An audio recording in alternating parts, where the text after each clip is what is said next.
Falemiubisi makalaza na uzairayo wanaureni yata sivera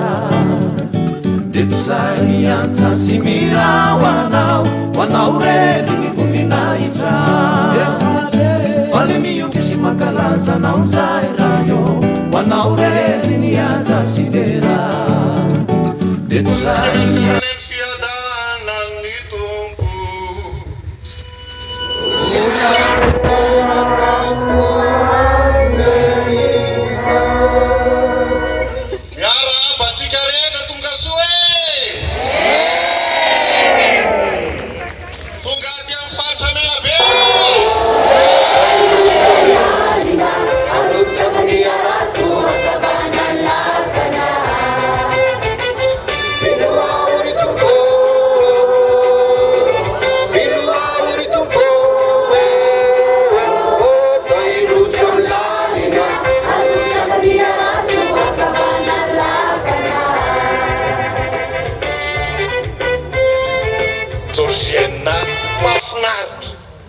Iainatsika sy atrehantsika zao Pastor Jacob toko vadimy andiny voalohany hatramin'ny faefatra dia miresaka an'ireo manao ny tsirarina sy manambaka ny osa dia zao ny lazaina anareo mpanan-karena kosa izao mitomanisy migogogogo ianareo fa indro avy ny lozanareo efa midona ny arenanareo efa lo ny fitafianareo efa lanin'ny kalalao ny volamena sy ny volafotsinareo efa arafesina ary ny arafesiny dia hiapanganareo sy andevona ny nofinareo toy ny afo efa manasoa mpiarabelona aminao ianao manasoa anao ozy ny fahendrena malagasy hoe soa atao levenam-bola ndao ranga tena iainana zany fa tsy resabe fotsiny ndao tena iainana jiaina rehefa miala tsika inona ny azosika hoe tena namonjy jiainako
Jack.